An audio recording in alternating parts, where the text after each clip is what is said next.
células, la pregunta es, esas células tienen que formarse, ¿cierto o no? Son células que tienen que formarse. A cada momento tienen que renovarse. Esas células, aparte de formarse, tienen que madurar. Y sobre todo también se tienen que activar. O sea, son células que básicamente necesitan tener tejidos en donde se van a formar, en donde van a madurar y en donde van a activarse. ¿Y cómo se llaman esos tejidos que cumplen precisamente esas funciones? Se llaman tejidos linfoides, ¿sí? Tejidos linfoides. Nosotros tenemos dos tipos de tejidos linfoides en nuestro cuerpo. Tenemos los tejidos linfoides de tipo primarios, que precisamente en esos tejidos es donde se van a formar las células de defensa y donde van a madurar, ¿sí? Tejidos linfoides primarios. Por ejemplo, en la etapa fetal, ¿cuál era el órgano que se encargaba de formar células sanguíneas? Era, por ejemplo, el hígado fetal. A partir de la cuarta, sexta semana de vida intrauterina empezaban a formarse esas células sanguíneas. Y luego, más o menos al quinto, séptimo mes, las células madre migraban ¿a dónde? A la médula ósea. Y ahora, actualmente, en todos nosotros, ¿cuál es el tejido que forma células sanguíneas? La médula ósea, ¿cierto? Entonces, en un organismo adulto, la médula ósea roja es la que tiene las células madre. Esas células madre hematopoyéticas, que si no me equivoco, ustedes lo han visto en Naturaleza 1, ¿no? Cuando hicieron su clase de células sanguíneas. Porque han hecho una clase, ¿cierto? Con el doctor Franco, yo recuerdo, ¿viste? Entonces, ahí se habrán dado cuenta que la médula ósea es el principal tejido en donde se forman las células sanguíneas. Todas las células sanguíneas se forman en la médula ósea, todas. Y casi todas maduran en la médula ósea. Casi todas. Solamente hay una célula que no madura en la médula ósea, que madura en el timo, y precisamente porque madura en el timo, se le conoce como linfocito T, T de timo, ¿sí? Entonces, a mí me preguntan cuáles son los tejidos linfoides primarios. Son la médula ósea y el timo. ¿Qué funciones tienen los tejidos linfoides primarios? ¿Qué funciones tienen? Formación y maduración. ¿Se entiende, no? ¿Sí? Muy bien. Ahora, por otro lado, cuando la célula ya se formó y ya maduró, tiene que irse a un tejido, a un órgano, a esperar ¿qué cosa? A esperar a su patógeno. ¿Cierto o no? Y cuando aparece el patógeno, ¿qué es lo que va a hacer la célula? Se va a activar para poder, obviamente, defendernos. ¿Cómo se llaman los otros tejidos? Los tejidos que se encargan de alojar, de darle hospedaje a esas células maduras hasta que entre un patógeno para poder combatirlas. ¿Cómo se llamarán? Se llamarán tejidos linfoides secundarios, ¿sí? Los tejidos linfoides secundarios.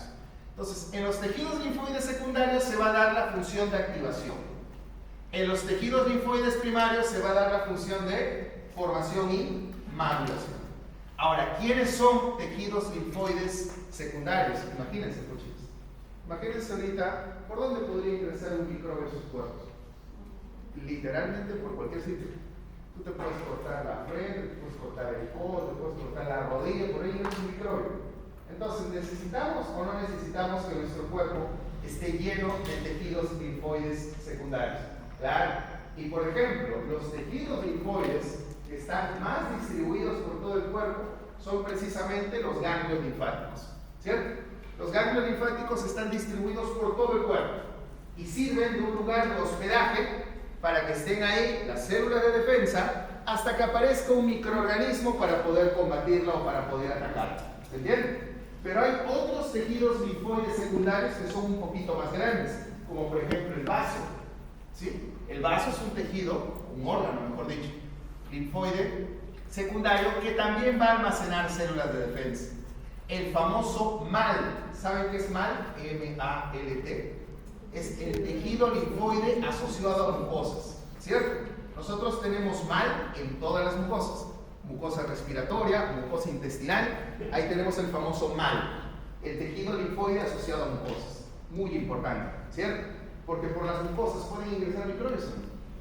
A ver, chicos, cuando ustedes respiran, el aire que respiran es un aire limpio, totalmente limpio. ¿No hay microbios? Obviamente hay microbios. Por el sistema respiratorio pueden ingresar microorganismos. Cuando ustedes se comen su sanduchón, por ejemplo, lo sacan de una esterilizadora, el sándwich, o sea, lo tienen ahí un ratito, desinfectándolo, te lo sirven, tú estás ingresando comida, pero ese alimento puede tener microorganismos. Necesitamos entonces un tejido linfoide asociado a la mucosa gastrointestinal. Por eso el MAC es un tejido linfoide muy importante que pertenece a la clasificación de tejidos linfoides secundarios. ¿Sí, chicos? Entonces, ¿para qué sirven los primarios? Tejidos linfoides primarios, timo y médula ósea. ¿Para qué sirven? Para la formación y para la maduración. ¿Y para qué sirven los tejidos linfoides secundarios? Ganglios linfáticos, vasos, amígdalas, adenoides, qué sé yo. ¿Para qué sirven? Para la activación, ¿cierto? Para la activación de esas células de defensa. Muy bien. Ahora, si ustedes recuerdan el concepto que yo coloqué, ¿qué concepto puse? ¿Qué es el sistema inmune? ¿Qué es el sistema? Es una red de células, moléculas, ¿cierto? Que se encargan de defendernos ante el posible ingreso de ¿qué? De un patógeno, ¿cierto? Pero miren bien el término que resalté, patógeno. Antiguamente se decía, hace muchísimos años, se decía que el sistema inmune nos defendía contra lo extraño. Pero eso es falso, ¿cierto? Porque la pregunta sería, ¿qué es algo extraño? ¿Cómo ustedes determinarían que algo es extraño? ¿Cómo su cuerpo diría, eso no es propio, eso es algo extraño? A ver, ustedes recuerdan que en embriología nuestros tejidos y nuestros órganos derivan principalmente de 3 hojas embrionales. ¿Cómo se llamaban? Endodermo, mesodermo y ectodermo, ¿cierto? Si algo en nuestro cuerpo no se ha formado a partir de esas 3 hojas embrionales, eso es algo extraño. ¿Se entiende? Por ejemplo, mi sistema nervioso, ¿será algo extraño o propio? Propio. ¿Se deriva de qué? Del ectodermo, ¿cierto? Mi sistema cardiovascular, ¿es algo extraño o propio? Propio. Deriva del mesodermo. Mi sistema digestivo, ¿será propio o extraño? Propio. Deriva del endodermo. O sea, si algo deriva del ectodermo, mesodermo o endodermo, eso no es extraño, eso es propio. Pero ahora, volvamos al concepto antiguo. El sistema inmune tendría que defendernos contra lo extraño, todo lo extraño. A ver, veamos. ¿Ustedes conocen por microbiología este microbio? ¿Conocen? Bien, ¿cómo se llama? Streptococcus salivarius, ¿cierto o no? Pregunta, ¿ese microbio está en la boca o no? ¿Es patógeno o es un microorganismo que es parte de la microbiota natural? Yo puedo tener una sonrisa así, como de fotografía, y acá tenemos Streptococcus salivarius. La pregunta es, ¿el Streptococcus salivarius es algo propio? ¿De dónde deriva Streptococcus salivarius? ¿Del endodermo? ¿Del mesodermo? ¿Del ectodermo? ¿No? Es un microbio que al momento del nacimiento colonizó y se quedó a vivir. Y tenemos con él un pacto de caballeros, yo no le hago daño, él no me hace daño y viviremos felices los dos. ¿Se entiende o no? Pregunta, ¿el sistema inmune tiene que atacar? ¿Para qué? Pero es extraño. ¿Qué pasa si el sistema inmune pierde ese control y lo ataca? Tendríamos un problema. ¿Se entiende? Porque estamos atacando a parte de nuestra microbiota, que aunque no lo crean, esta microbiota colabora también contra la defensa. ¿Se entiende? Entonces, nosotros no podemos atacar ese microbio, pero ese microbio es extraño. Diferente de repente a este otro microbio, Porphyromonas gingivalis. Él sí es un microbio patógeno. A él sí hay que atacarlo. Él no solamente es extraño, sino también nos quiere hacer daño.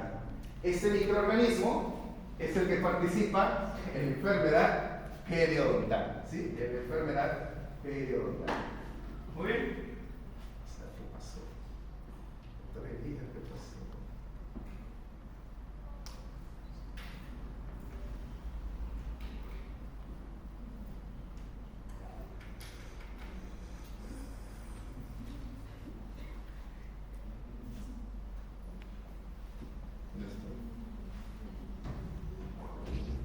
La pantalla se ha cansado mucho fácil. A ver.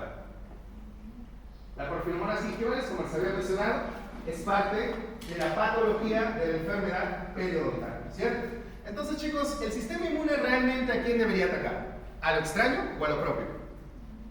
Perdón, ¿a lo extraño o a lo patógeno? A lo patógeno, ¿cierto? Un pequeño ejemplo diferente. Imagínense que ustedes van a comer su cevichito, ¿puede ser o no? ¿Sí? Muy bien. Se comen un ceviche comen un ceviche mixto, ¿no? Sus mariscos, ¿cierto? Su sistema digestivo, que ya vieron el tema digestivo, digiere esas proteínas del marisco y la absorbe. Pregunta, cuando esa proteína del marisco vaya a su sistema circulatorio, ¿eso es propio o extraño? ¿De qué hoja embrionaria está la proteína del marisco? ¿Es propio o extraño? Entonces, el sistema inmune, si atacara solamente lo extraño, también lo atacaría. Pregunta, ¿habrá pacientes que hacen eso? Claro, los que son ¿qué? Alérgicos a los mariscos. Entonces, cuando el sistema inmune se desvía y empieza a atacar a todo lo extraño, ahí es donde surgen las alergias. Lo mismo puede pasar, por ejemplo, con las penicilinas. ¿Qué pasa si yo tengo una infección, tomo amoxicilina, que es una penicilina, la amoxicilina se absorbe, se va a la sangre, mi sistema inmune dice, oye, eso no es Heliberto, eso es amoxicilina, vamos a atacar, ¿cierto o no? Y lo atacan. Sería yo un alérgico a las penicilinas. Entonces, el sistema inmune no debería atacar a todo lo extraño, sino debería atacar a lo extraño, pero que tenga capacidad patógena, ¿sí? Muy bien. Ahora vamos a ver cuáles son las funciones del sistema inmunológico, ¿sí? El sistema inmune tiene funciones. La primera función, obviamente, es la defensa contra los microbios, la defensa contra los agentes patógenos. Esta es una de las funciones más importantes del sistema inmunológico. Díganme, ¿los patógenos son malos o no? ¿Sí o no? Hable, chicos, ¿son malos o no? Quedamos movidos todavía por las elecciones, creo, ¿no? ¿Son malos o no? Claro, son malos. Pero pregunta, ¿todo lo malo solamente viene de fuera? A ver, díganme algo malo que surja dentro de nosotros. Porque el sistema inmune debería defendernos contra todo lo malo. Sea algo malo que venga de afuera o sea algo malo que nazca en nosotros. ¿Qué cosa mala podría nacer en nosotros? Ustedes saben, chicos, que hay un concepto que se llama renovación celular. ¿Qué es eso? Que nuestras células se renuevan. Por ejemplo, las células de la piel se renuevan, ¿no? Las células del duodeno se renuevan, ¿no? Los hepatocitos se renuevan, ¿no? Chicos, cuando una célula se renueva, ¿qué proceso hace? Mitosis. ¿Y qué es la mitosis?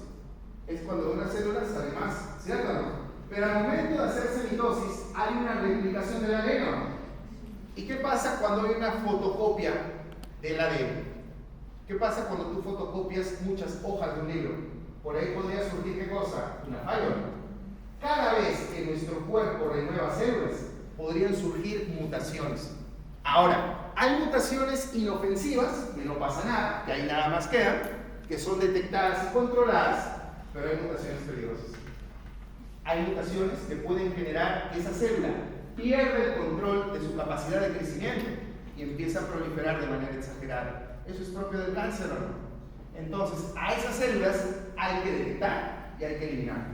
Chicos, hay un concepto que se llama inmunovigilancia, que fue descubierto hace, si no me equivoco, hace menos de 10 años. La inmunovigilancia, ¿qué es? Es cuando hay células de nuestro cuerpo, del sistema inmune, que vigilan todo tu cuerpo para detectar ciertas células tumorales para eliminarlas. ¿Se entiende? Cada uno de ustedes, chicos, tiene una predisposición a un tipo de cáncer. Esa predisposición, lamentablemente, la heredamos, ¿cierto? Algunos tendrán más predisposición a cáncer de mama, a cáncer de piel, a cáncer gástrico. Esa es una predisposición. La pregunta es, ¿por qué no se desarrollan las neoplasias en épocas muy tempranas? Porque en épocas tempranas, ¿cómo está nuestro sistema inmunológico? Está recontractivo, ¿no? Entonces, tenemos células en nuestro cuerpo que se encargan de vigilar todo nuestro organismo y cuando encuentran una célula potencialmente patógena, es eliminada. Son dos células que hacen eso. La primera son las natural killer y la segunda son los linfocitos T citotóxicos, o llamados también CD8.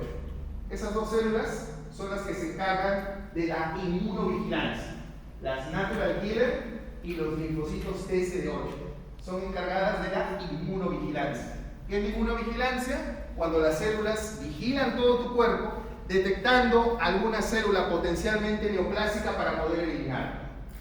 ¿Se han dado cuenta que la gran mayoría de neoplasias surge en los adultos mayores o no? ¿Por qué surgen los adultos mayores?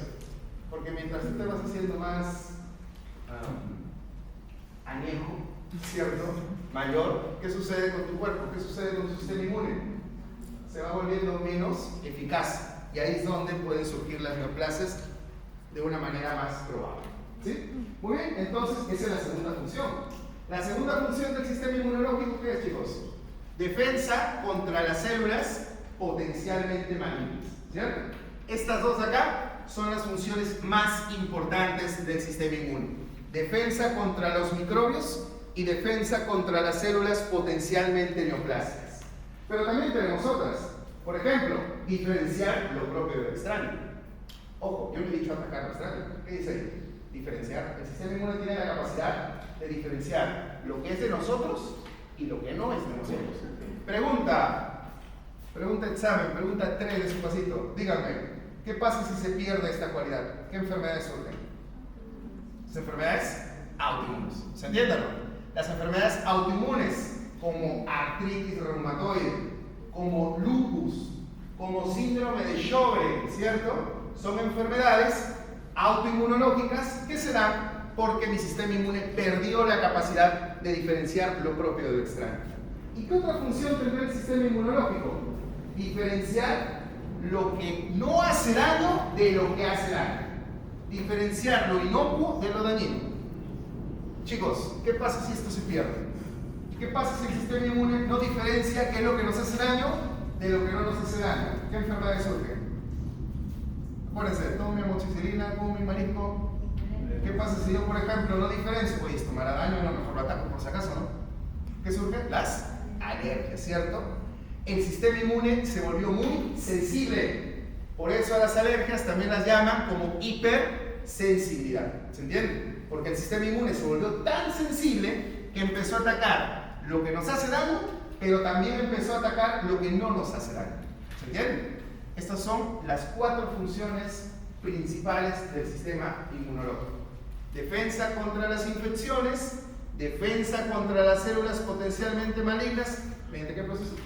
El segundo. ¿Cómo se llama? Ese proceso que hacen las natural killer y los linfocitos TC8. Inmunovigilancia, diferenciar lo propio del extraño y diferenciar lo que hace daño de lo que no hace daño. ¿Muy bien? Entonces, regresando a lo que les había comentado al inicio de la clase, el sistema inmunológico por cuestiones didácticas se diferencia en dos.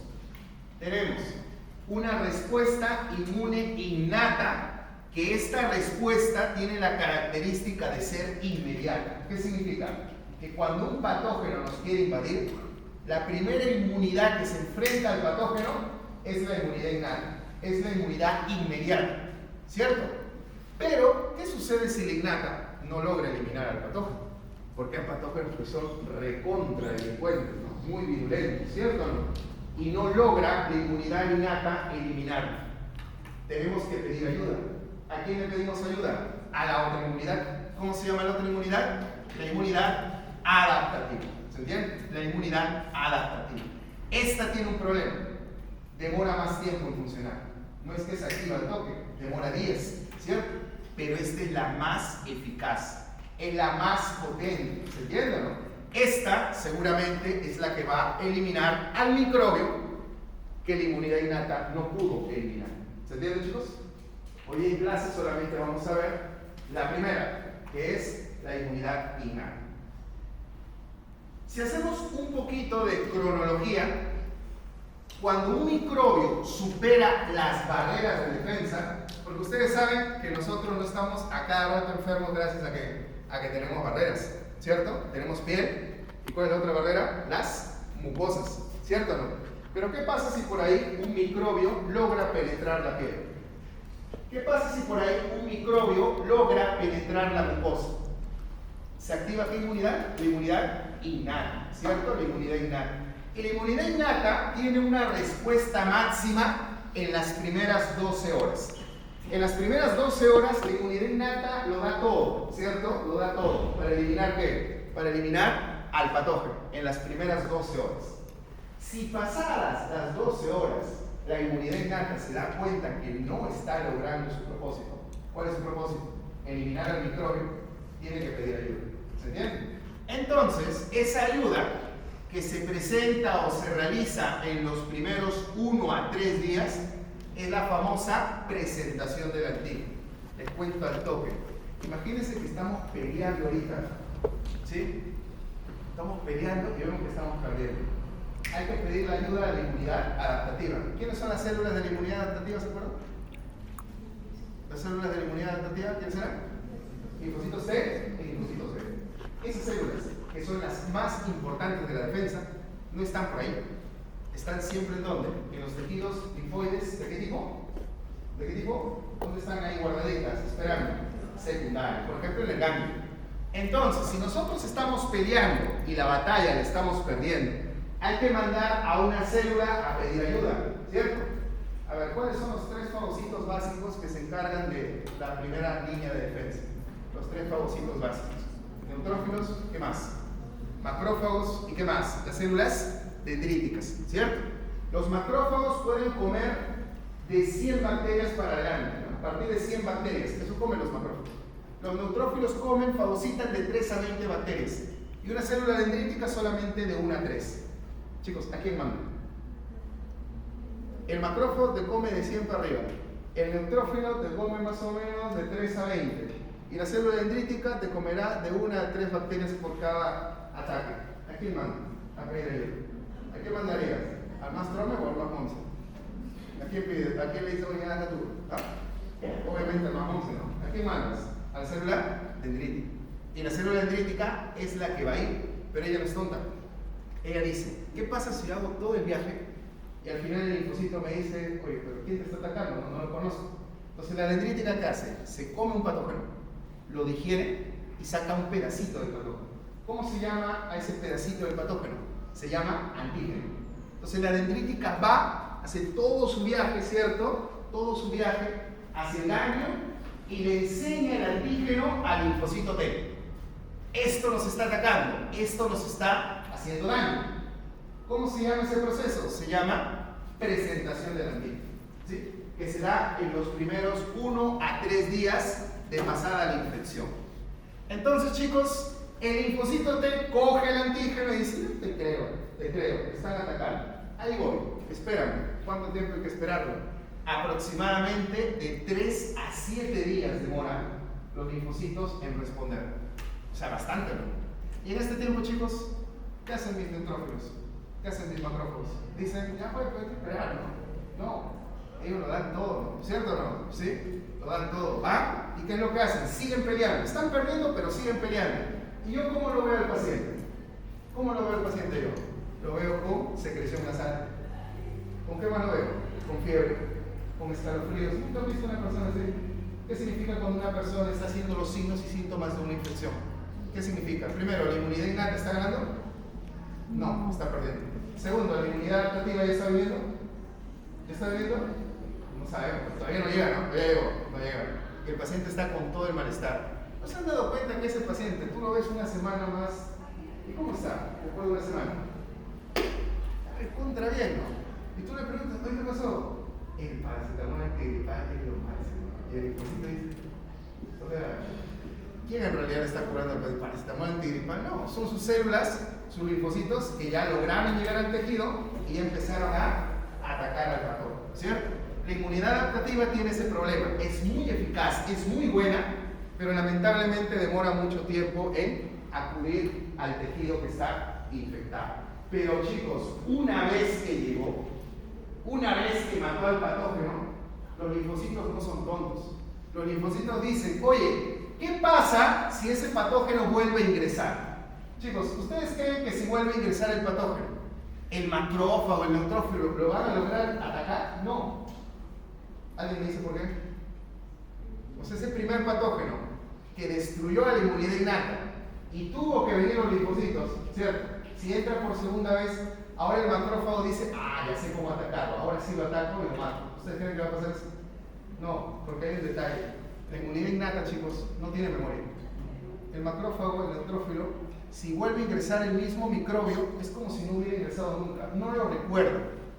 Y si no lo recuerdas, ¿lo vas a atacar igualito como la primera vez o no? Y no te va a funcionar. Por eso los linfocitos no son tontos. Los linfocitos van, atacan al microbio, lo matan y algunos se quedan. Y dicen, mejor me quedo. Por si vuelve a ingresar, ahora sí lo mato. ¿Se entiende? ¿Cómo se llaman esos linfocitos que se quedan y recuerdan al patógeno, porque la inmunidad adaptativa sí tiene memoria, lo recuerdan y lo atacan una vez que ingresa por segunda vez. A eso se le llama linfocitos de memoria. Tenemos linfocitos T de memoria y tenemos linfocitos B de memoria. ¿Se entiende? Y eso es lo que buscamos con las vacunas, pues. Cuando una persona le inyectan una vacuna, ¿qué es lo que quieres despertar? Precisamente quieres formar células de memoria, para que cuando ingrese el patógeno por segunda vez, ya no te haga la enfermedad. ¿Se entiende, chicos? Pues esta es una cronología de cómo se desarrolla la respuesta inmunológica.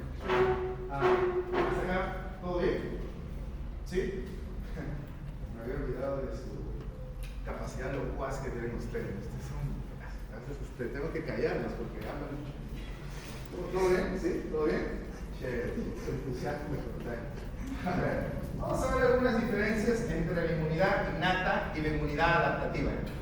La inmunidad innata, como ya les había mencionado, es una inmunidad inmediata. En cambio, la adaptativa es una inmunidad que demora más tiempo en activarse, ¿cierto? Demora días. La inmunidad innata es básicamente, su especificidad es muy limitada. ¿Qué significa?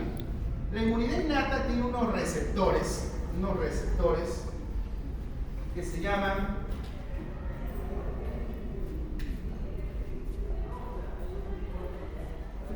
TLR. Estos son los receptores de la inmunidad innata, los receptores tipo TOL o TRL. Estos receptores no tienen mucha especificidad, solamente funcionan para algunos antígenos, algunas moléculas. ¿Se entiende? En cambio, la inmunidad adaptativa tiene receptores más diversos. Por ejemplo, tiene estos receptores de acá, el BCR y el TCR, ¿sí? Receptor de célula B, receptor de célula T, ¿cierto? Estas de acá son de la inmunidad adaptativa.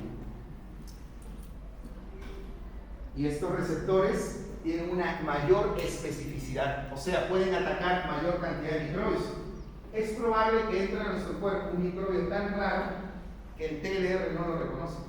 Y si no lo reconoce, no va a atacarlo. ¿Se entiende? En cambio, el BCR, que es el receptor del linfocito B, y el TCR, que es el receptor del linfocito T, tienen tanta diversidad que pueden reconocer mayores cantidades de patógenos o de antígenos. ¿Sí?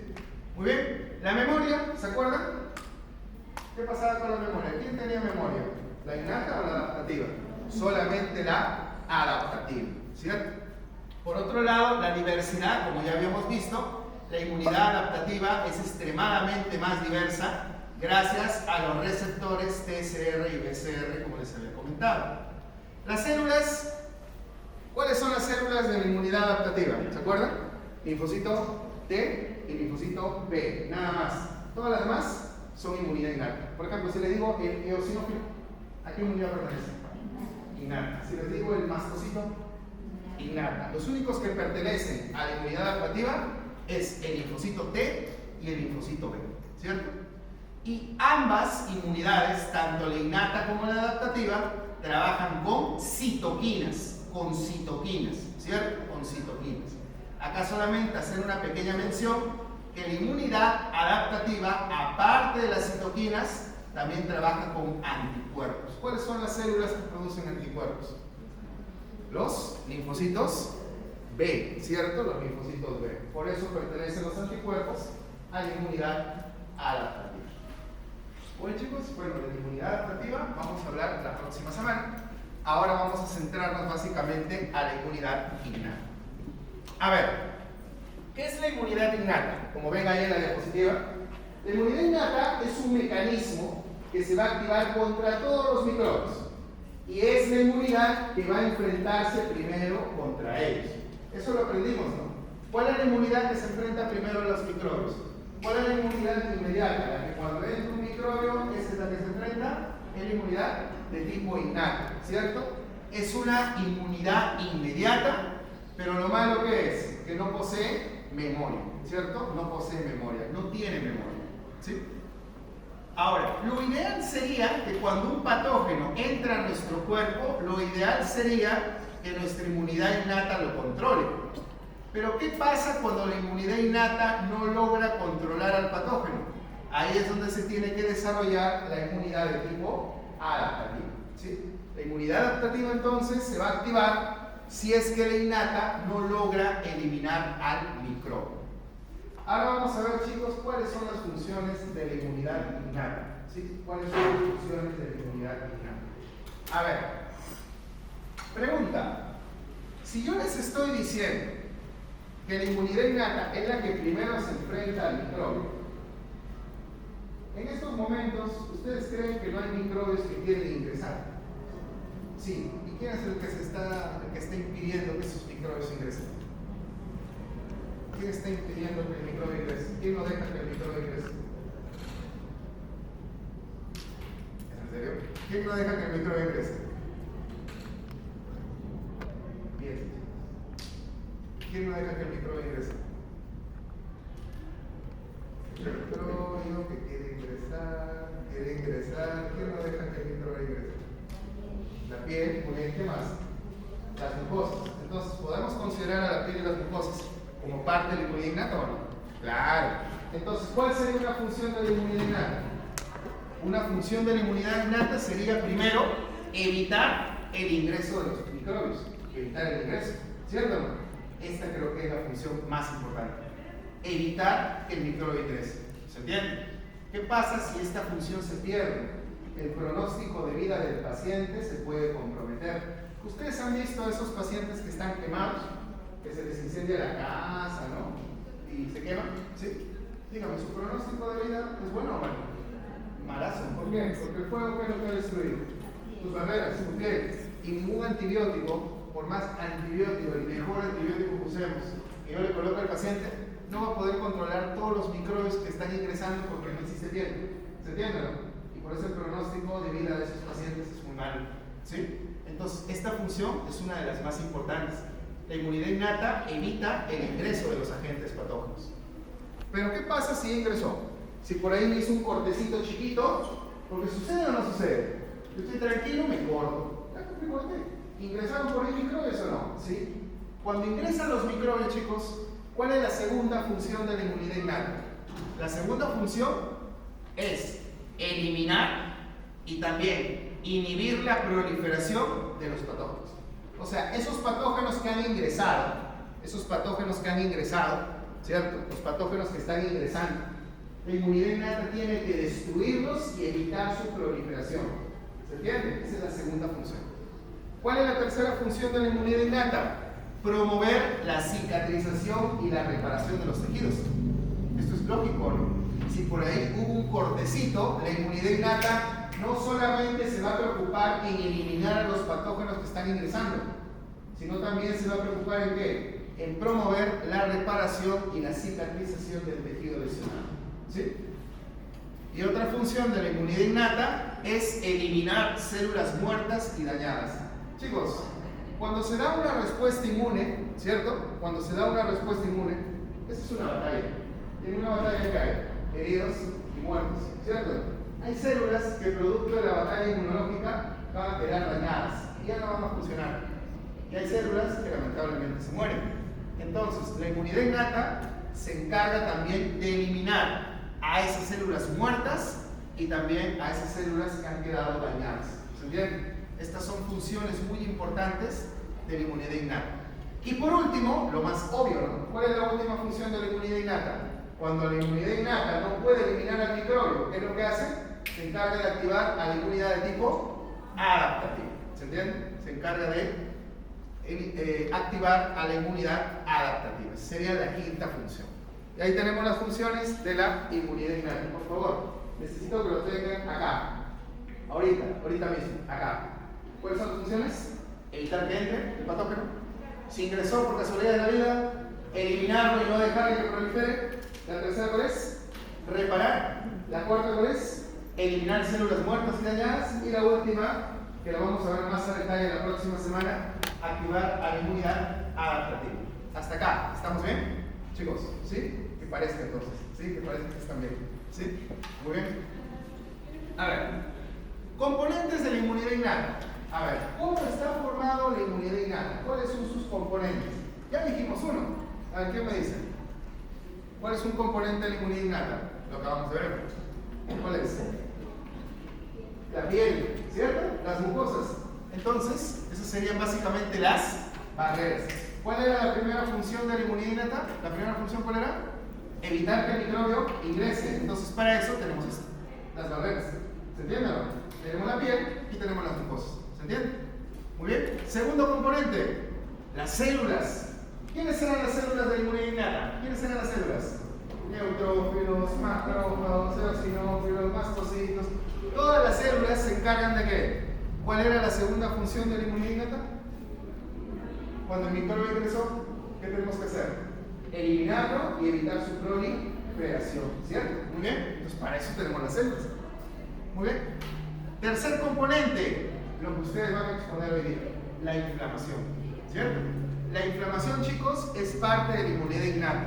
¿Se acuerdan cuál era la tercera función de la inmunidad innata? ¿Se acuerdan cuál era? ¿Cuál era? Promover la cicatrización y reparación. ¿Y para eso qué necesitamos? Que el tejido se inflame. La inflamación no solamente ayuda a eliminar patógenos, la inflamación también ayuda a reparar y regenerar los tejidos. Y el último componente de la inmunidad innata es el sistema de complemento. ¿Qué es el sistema de complemento? Son proteínas que son formadas por el hígado, ¿cierto? Proteínas que son formadas por el hígado, y esas proteínas se encargan de ¿qué? Se encargan de atacar a los microbios, de promover inflamación, o sea, ayudan a todo. Por eso se les llama proteínas de complemento, porque complementan, ayudan a las otras funciones. ¿Se entiende? Y son proteínas producidas principalmente por el hígado. Ahí tenemos entonces los 4 componentes. De esos 4 vamos a hablar así brevemente y terminamos la clase. Primer componente, ¿cuál es? Las barreras, ¿cierto? Las barreras. ¿Muy bien? A ver, chicos, pregunta. ¿Ustedes creen que los microbios pueden atravesar la piel? ¿Pueden atravesar las mucosas? ¿Ustedes creen? ¿Se acuerdan su clase de naturaleza 1? Había una clase que ustedes llevaron que se llamaba uniones intercelulares. ¿Se acuerdan o no? ¿Qué uniones había en la piel? ¿Qué uniones había en las mucosas? Naturaleza 1. Primer semestre. Éramos más jóvenes todos, ¿cierto? Díganme. Teníamos ilusiones, lo que todo iba a salir bien. Y ya estamos. Chicos, ¿qué uniones? ¿Se acuerdan o no? ¿Qué uniones? ¿No se acuerdan, no? Sospeché de un principio. A ver, ¿qué uniones? Miren, tenemos 2 uniones muy importantes en la piel y las mucosas. Tenemos las uniones estrechas, que son formadas principalmente por 2 proteínas, las ocludinas y las claudinas. ¿Se acuerdan? Estas uniones estrechas no dejan pasar ningún microbio. Gracias a estas uniones, los microbios no atraviesan nuestra piel, no atraviesan las mucosas.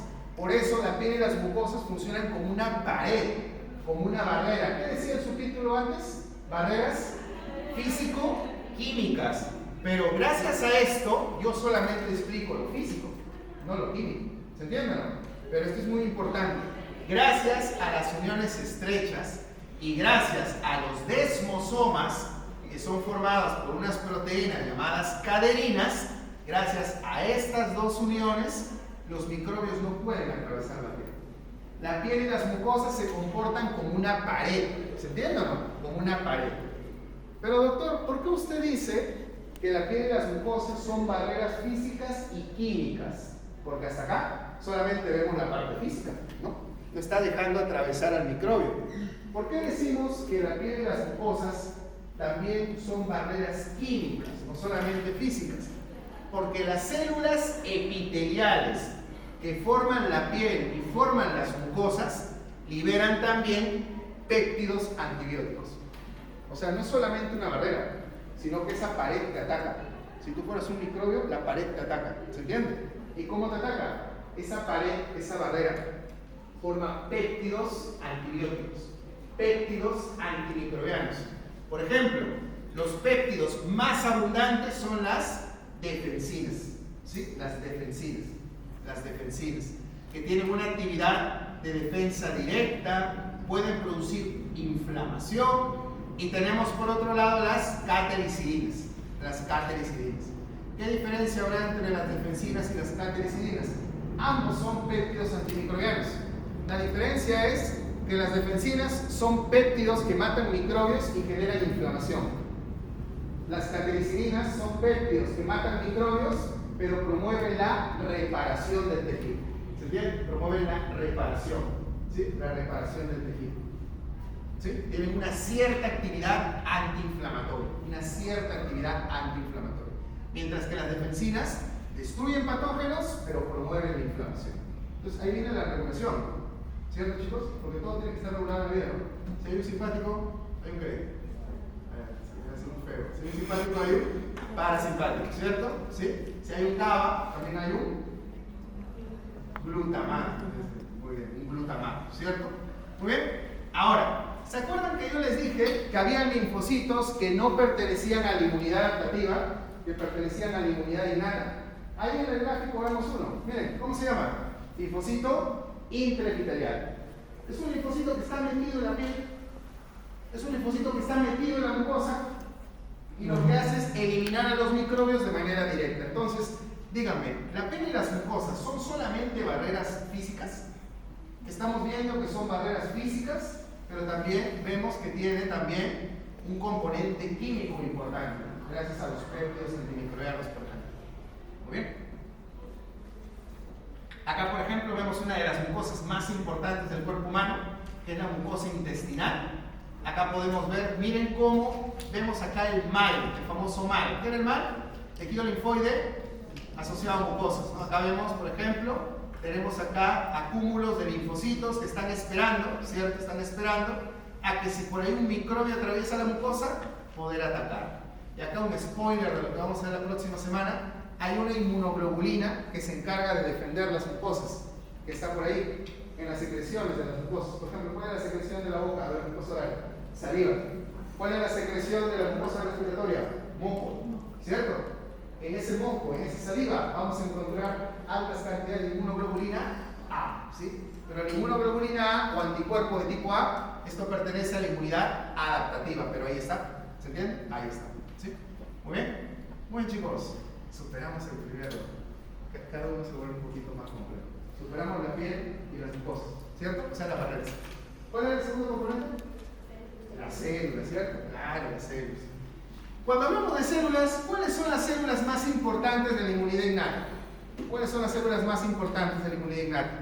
Las que tienen la capacidad fagocítica, ¿cierto? Las que tienen la capacidad fagocítica. O sea, ¿quiénes son fagocitos? Los neutrófilos y los macrófagos, que antes de ser macrófago en la sangre, ¿cómo se llamaba? Monocito, ¿sí? Monocito, ¿sí? Muy bien, entonces vamos a verlos.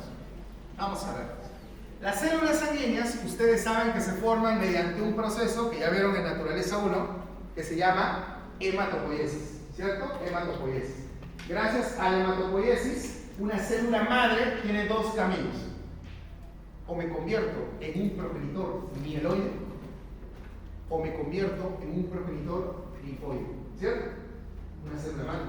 Chicos, pregunta, yo ahorita soy una célula madre, puedo seguir dos caminos. Si me convierto en un progenitor linfoide, ¿qué voy a formar? Linfocitos, obvio. Si me convierto en un progenitor mieloide, ¿qué voy a formar? Todo lo demás, ¿cierto? Todo lo demás. ¿Y por qué es importante eso? La célula madre, ¿cómo decide en qué transformarse? ¿En un mieloide o en un linfoide? ¿Cómo decide? Se despierta un día y dice, bueno, sigamos con la vida. Saca una moneda, cara linfoide, cruz mieloide. ¿Así? ¿Cómo se transforma la célula madre en un progenitor linfoide o mieloide? ¿Cómo decide eso? ¿Cómo decide? Eso depende de la necesidad. Por ejemplo, ¿qué pasa si el maestro se compra un sanguchón infectado de parásitos, ¿cierto? Y él sufre una parasitosis. ¿Cuáles son las células encargadas de defendernos contra parásitos principalmente? Los eosinófilos. Entonces los parásitos cuando están en su cuerpo liberan citoquinas. ¿Esas citoquinas dónde llegan? A la célula madre y dice, ¿sabes qué? Transfórmate ¿qué? ¿En un progenitor? ¿Cuál? ¿Linfoide o mieloide? Maestro, ¿estás infectado? ¿Mieloide o linfoide? Muy bien.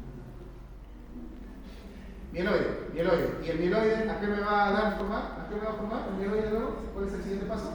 Un eosinófilo, ¿cierto? Un eosinófilo. Muy bien. ¿Qué pasa si tengo un paciente con candidiasis, por ejemplo?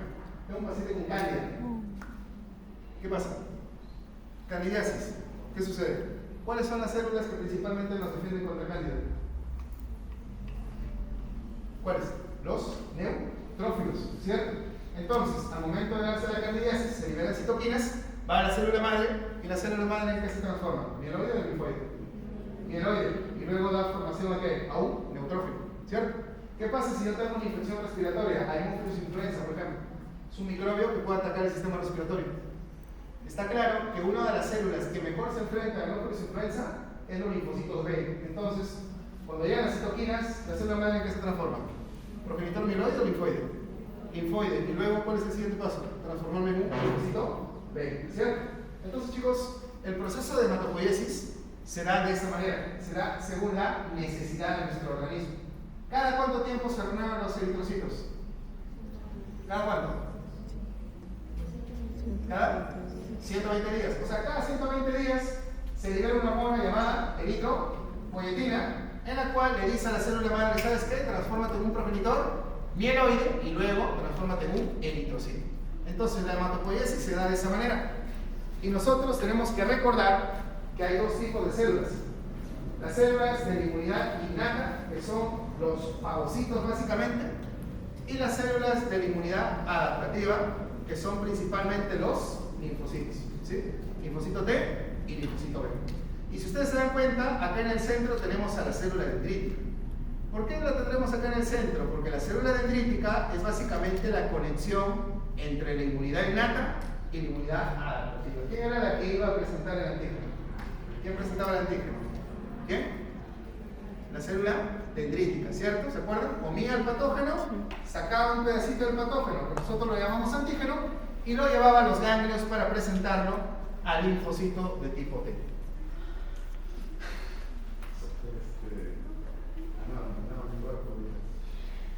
A ver, chicos. Neutrófilos. Esto lo han visto en naturaleza 1, ¿cierto? ¿Cómo ataca un neutrófilo?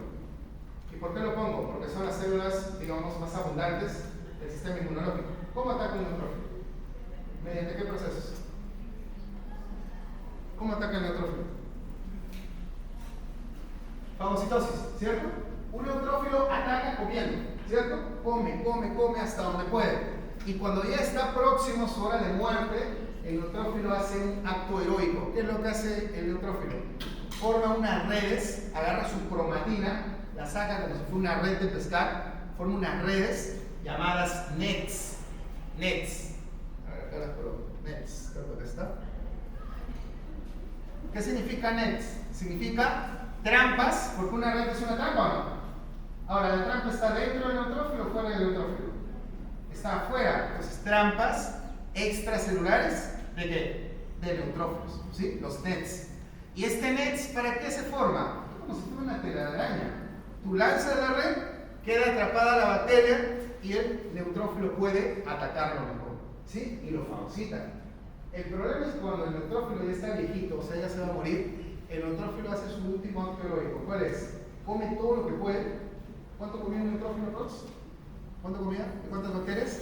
De 3 a 20. Y una vez que comió, ¿qué creen que hace? Hace apoptosis. ¿Qué significa apoptosis? Se mata, se muere. ¿Se entiende? Y muere con todos los microbios que ha comido. ¿Sí? Ahí es donde tenemos el primer cadáver. ¿Se acuerdan de una función del sistema inmune cuál era? Eliminar las células dañadas o muertas. O sea, ahí tenemos el principal cadáver. Los principales cadáveres son neutrófilos. ¿Se entiende? Los principales cadáveres son los neutrófilos. Ahí luego se forma la pus. Y cuando ustedes lleguen a su clase de patología, van a ver una muestra de pus y van a ver una gran cantidad de neutrófilos muertos en esa muestra. ¿Sí? ¿Muy bien? Sigamos. El otro microbio, el otro fagocito importante son los macrófagos. Estos comen más. Es más, el macrófago come, digiere y elimina los desechos de lo que ha comido. Y eso le da más tiempo de vida. Es más, un neutrófilo tiene un tiempo de vida corto. ¿Sí? Un neutrófilo tiene un tiempo de vida corto. Es un fagocito de vida corta. Un macrófago es un fagocito de tiempo de vida larga. Puede vivir meses, puede vivir años. Eso ya lo han visto en naturaleza. Es más, algunos macrófagos hasta se van a vivir a otros tejidos y se les cambia de nombre inclusive. Por ejemplo, ¿cómo se llamaban los macrófagos que estaban en el tejido nervioso? ¿Se acuerdan? ¿Cuál? Microglia. ¿Cómo se llamaban los macrófagos que estaban en el hueso? Osteoclasto, en el hígado. Célula Kupffer, ¿cierto? Entonces hay macrófagos que están viviendo ahí por mucho tiempo. Y esas son las principales células que nos defienden. Y luego, bueno, la inflamación, que es un proceso que ustedes ya lo van a explicar en el seminario. Así que...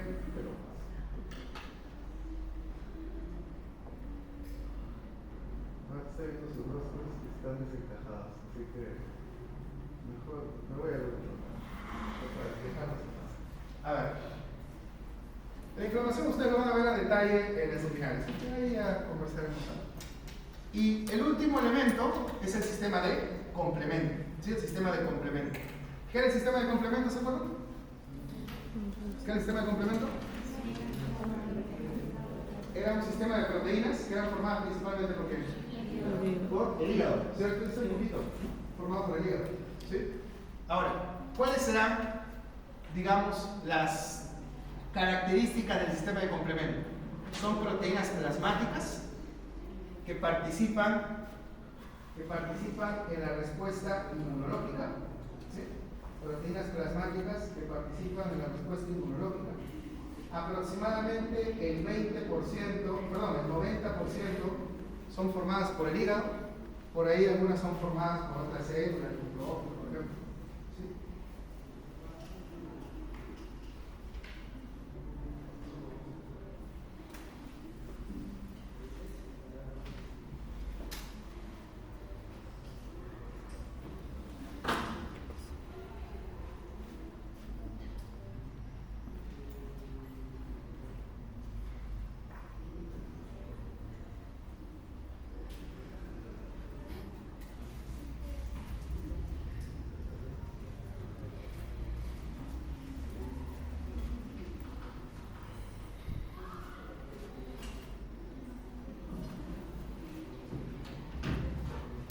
Ya está. A ver, son proteínas plasmáticas, o sea, viajan en la sangre, que participan en la respuesta inmune.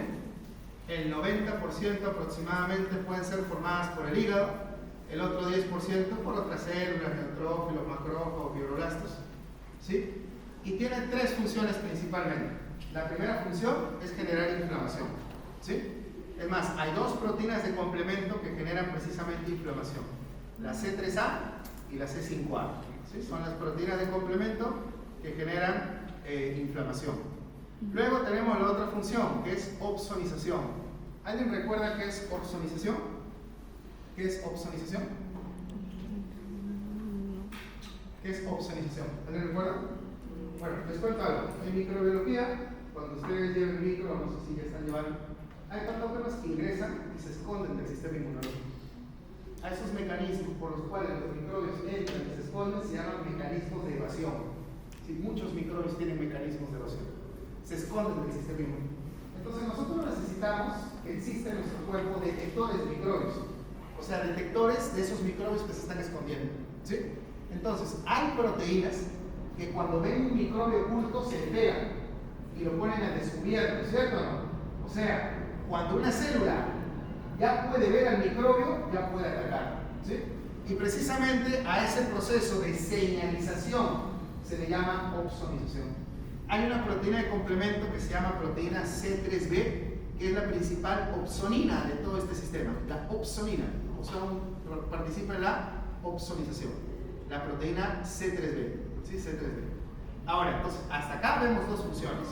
La función de inflamación está siendo generada por esas dos proteínas de complemento, C3A, C5A, la función de opsonización, C3b, ¿cierto? Y ahora, hay otra función que es más importante todavía. Miren acá. Cuando las proteínas de complemento se forman, chicos, su principal modo de ataque es que la proteína C5, C6, C7, C8 y C9 se pegan al microbio y forman como una rondita. Imagínense, yo soy C5, acá viene otro, se pone acá, se pone acá, se pone acá y forman ¿qué cosa? Como un circulito, ¿cierto? Y en el centro del circulito, ¿qué hacen? Forman un poro, un hueco. Pregunta, ¿qué le pasa al microbio si empieza a llenarse de poros? ¿Qué le pasa al microbio? El microbio se muere, es como si le hubiéramos dado balazos, ¿cierto o no? Entonces, a este complejo que se encarga de formar poros se le llama complejo de ataque de membrana. Complejo de ataque de membrana. Las proteínas de complemento buscan formar esto para eliminar a los microbios. El complejo de ataque a membrana. Pero para formar esto, chicos, para formar esto, las proteínas de complemento primero tienen que activarse. El hígado las forma. ¿Pero en qué modo las forma el hígado? ¿Cómo las forma? Las forma de manera inactiva. Las proteínas de complemento tienen que activarse. Si no se activan, no van a funcionar. ¿Se entiende? Entonces, ese es el detalle. Las proteínas de complemento pueden generar inflamación, pueden funcionar en la opsonización, pero esta es la función más importante. Formar el complejo de ataque de membrana. Pero para formar esto, la proteína de complemento primero tiene que activarse, ¿cierto? Tiene que activarse. Entonces, y con esta diapo termino, hay 3 vías para poder activar al sistema de complemento. 3 vías. Hay 3 vías para activar al sistema de complemento. La primera vía es la vía alternativa. ¿Cómo se activa el sistema de complemento por vía alternativa? De la siguiente manera. La proteína de complemento, ¿quién la formó? La formó el hígado. Está viajando por nuestro cuerpo, pero está inactiva. Y en ese momento se choca con el microbio. ¿Cierto? Es como un momento, un clic, ¿cierto? El microbio y la proteína de complemento interactúan y esa interacción hace que la proteína de complemento se active. ¿Se entiende? ¿Se activó por qué vía? Por vía alternativa. Entonces, ¿quién activa a las proteínas de complemento por vía alternativa? ¿Quién activa? El propio microbio. Los antígenos del microbio activan a la proteína de complemento. ¿Se entiende? Pero puede darse otra situación en la cual las proteínas de complemento se activan por una vía llamada vía de las lectinas. ¿Qué es esa vía? Les cuento. Nosotros en el cuerpo tenemos unas proteínas llamadas lectinas. ¿Cuál es su función? Pegarse a los azúcares. ¿Qué microbio tiene en su zona externa azúcares como manosa, por ejemplo? ¿Qué microorganismos? Virus, parásitos, bacterias. ¿Qué microbios tienen predominantemente un azúcar, por ejemplo, manosa? ¿Qué microbios? Las bacterias. Las bacterias. Entonces, ¿qué sucede? Si una bacteria entra a mi cuerpo, seguramente una lectina se le va a pegar por la manosa que tiene. ¿Se entiende? Se le va a pegar. Y al pegarse, esa señal de que se ha pegado hace que la proteína de complemento diga, oye, pero ¿por qué se ha pegado la lectina? Y seguramente es un patógeno, hay que atacar. ¿Y qué le sucede a la proteína de complemento? Se activó. ¿Se entiende? ¿Por qué ruta se activó? Por la ruta de las lectinas. O sea, la lectina se pegó al microbio y al pegarse al microbio, esa señal, esa unión de la lectina con el microbio, de la lectina con la manosa del microbio, hace que la proteína de complemento se active. ¿Cómo se llama esa ruta? Se llama vía de las lectinas. Entonces, tenemos 2 vías hasta ahorita. La vía alternativa. ¿Cómo se activó la proteína de complemento por vía alternativa? Por el propio microbio, por los antígenos del microbio. ¿Y cómo se activó por vía de las lectinas? Por la unión que hubo entre la lectina y la manosa de un microorganismo, normalmente una bacteria. Eso hizo que la proteína de complemento sea activada. Y la última vía, chicos, de activación del complemento es la vía clásica. ¿Qué es la vía clásica? Es cuando la proteína de complemento se activa por un anticuerpo.